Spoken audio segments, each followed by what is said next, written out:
अस्सलामुअलैकुम। आज जो हम थ्योरम को प्रूव करने जा रहे हैं उसकी स्टेटमेंट है कि assuming that lines are parallel exactly when they have empty intersection. उसने कहा है कि अगर आपके पास कोई भी दो पैरेलल लाइन हो, मीन के हमारे पास ये L1 और L2, अगर कोई दो पैरेलल लाइन हैं तो ये कहीं पर भी इंटरसेक्ट नहीं करेंगी। L1 हमारे पास और L2 ये कहीं पर भी इंटरसेक्ट नहीं करेंगी, तो जो इन दोनों के दरमियान इंटरसेक्शन होगा वो एम्प्टी होगा। नेक्स्ट उसने कहा है कि हमारे पास prove that if a line intersect one of two parallel lines. Mean कि उसने कहा है कि अगर कोई थर्ड लाइन उन दो पैरेलल लाइन में से किसी एक को इंटरसेक्ट करे तो क्या होगा, इट इंटरसेक्ट द अदर, वो दूसरी को भी इंटरसेक्ट करेगी। ये हमने प्रूव करना है।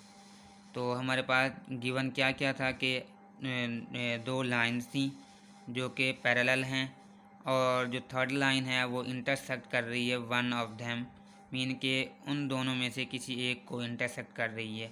तो अब हमने प्रूव करना है कि अगर L1 L2 दो पैरेलल लाइंस हैं, L3 L1 को इंटरसेक्ट कर रही है तो वो L2 को भी इंटरसेक्ट करेगी। अब हमने ये प्रूव करना है। देखिए हमने यहाँ पे कुछ लिखा है कि हमारे पास जो हमने लाइन ड्रा की थी उसी को ही देखते हुए हमने ये चीज़ें लिखी हैं कि L1 पैरेलल है L2 के। L1 क्या था हमारे पास, ये देखें L1 पैरेलल है L2 के। तो इसका मतलब है कि जो L1 और L2 के दरमियान जो इंटरसेक्शन होगी वो एम्प्टी होगी। हमारे पास जो इंटरसेक्शन क्या होगी, एम्प्टी होगी। इसी तरह L1 और L3 के दरमियान इंटरसेक्शन एम्प्टी नहीं होगी।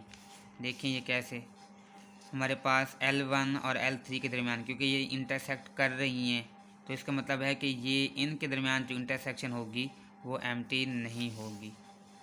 हमारे पास अब हमने इसको ना बाई कंट्रेरी यानी कि बाई कंट्राडिक्शन हमने इसको प्रूफ करना है।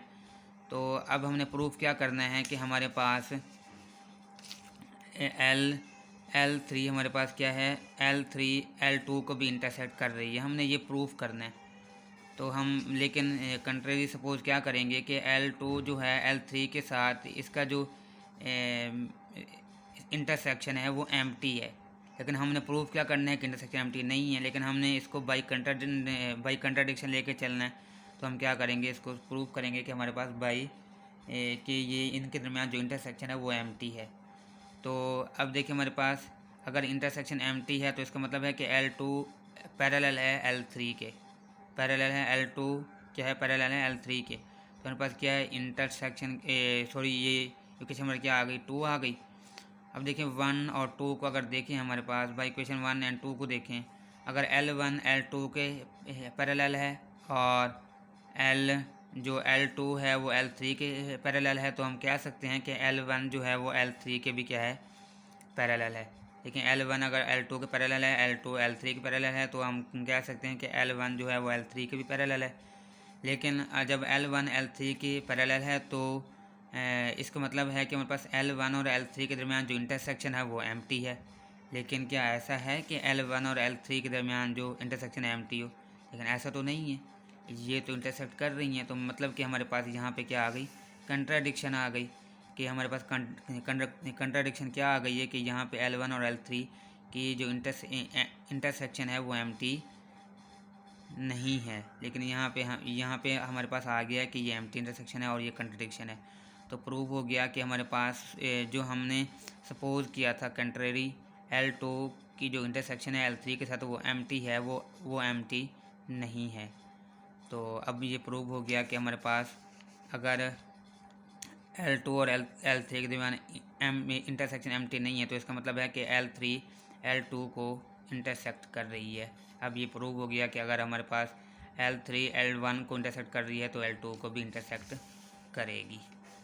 तो it means that if a line intersect one of two parallel lines it intersect the other such that, कि हमारे पास इस तरह देखिए हमारे पास L1 अगर L3 जो L1 को इंटरसेक्ट कर रही है तो फिर L2 को भी इंटरसेक्ट करेगी अगर L एंड L2 आपस में पैरेलल हैं तो।